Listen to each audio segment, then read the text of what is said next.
Let's talk about one of the most common and costly mistakes people make during the AEP. Assuming their doctors will still take their plan next year. Because here's what's happening behind the scenes, something most people never hear about. Hi there, I'm Matt Ferret. If you're watching this, it's probably close to or smack in the middle of the Medicare AEP, and that means you're already doing more than most. AEP stands for Annual Election Period, not Enrollment Period, even though just about everybody calls it that, including some agents, TV commercials, and websites that should know better. The AEP is the one time of the year when most people can make changes to their Medicare Advantage or Part D drug plan. And if you're here, you're already doing more than most people do because you're preparing, not reacting. But it does matter because if you don't treat it like an election where you research, weigh your options, and then cast your vote, you could end up stuck in a plan that no longer fits. Plans change. And if you don't read the fine print, you won't notice until it's too late. Let's talk about one of the most common and costly mistakes people make during the AEP. Assuming their doctors will still take their plan next year. Because here's what's happening behind the scenes, something most people never hear about. And I'm not guessing, I've seen this firsthand. I've been inside these companies, I've sat in the meetings, I've seen the spreadsheets, the negotiations, and the emails that go flying around when things start breaking in Q4. This is the kind of stuff most agents will never see because it happens before anything ever hits a provider directory or a customer service rep. Every fall, hospital systems and insurance carriers renegotiate contracts, and it always heats up right in the middle of the AEP. If a hospital or doctor group wants better rates, they issue a termination notice, usually timed to land while the AEP is in full swing. That puts pressure on the insurance company to cut a deal quickly before members panic and start jumping to other plans.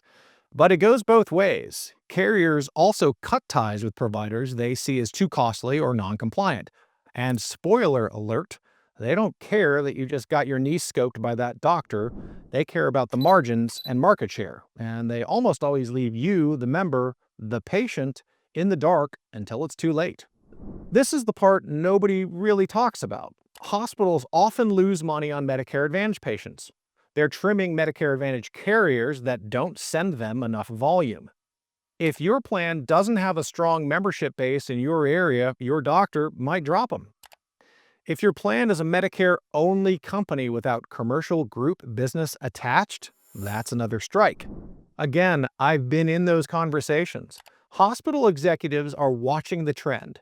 Commercial group plans are shrinking, and the 65 or older Medicare population is growing. And since Medicare Advantage plans usually pay them less than employer group plans, they're rebalancing the books by dropping the carriers that don't pencil out.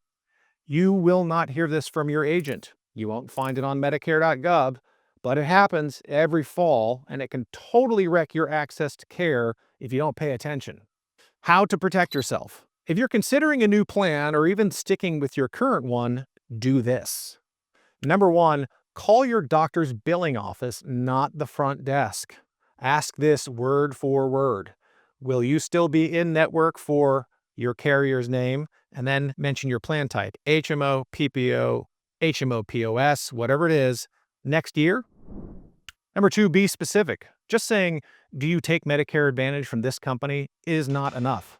Different plans, even from the same company, have different networks. Number three, write it down. Who you spoke to, what they said, and when. It won't guarantee anything, but it's better than trusting a marketing brochure from September. Matt tip. Provider directories are always behind, and the billing staff, not the front desk, are the ones who actually know the plan contracts. Ask them, be direct, be specific, and be early. If you already have a great independent Medicare insurance agent you trust, that's fantastic. Keep them. You're now better equipped to ask them better questions, push for real answers, and make confident decisions about who deserves your business. But if you don't have an agent, or if you're feeling uneasy about navigating all of this alone, I have a recommendation. My wife, Nikki, she runs the Brickhouse Agency, a boutique Medicare insurance agency. If you want a team that takes education seriously and actually cares about getting it right, they're a great place to start. They work with many of the major Medicare insurance companies. They help you compare plans based on your doctor's prescriptions and your real needs. And just like all independent agents, they're paid by the insurance company, not by you. And they don't work with just anyone. They've already vetted and curated the plans they represent. You can schedule a free, no pressure consultation at brickhouseagency.com. If you enroll in a Medicare plan through Brickhouse, the licensed agent who helps you may earn a commission, and that's how they're compensated, but you'll never pay anything extra yourself, and there's no obligation to enroll.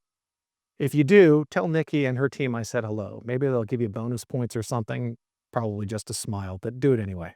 I'm Matt Farrett. Here's to your wealth, wisdom, and wellness.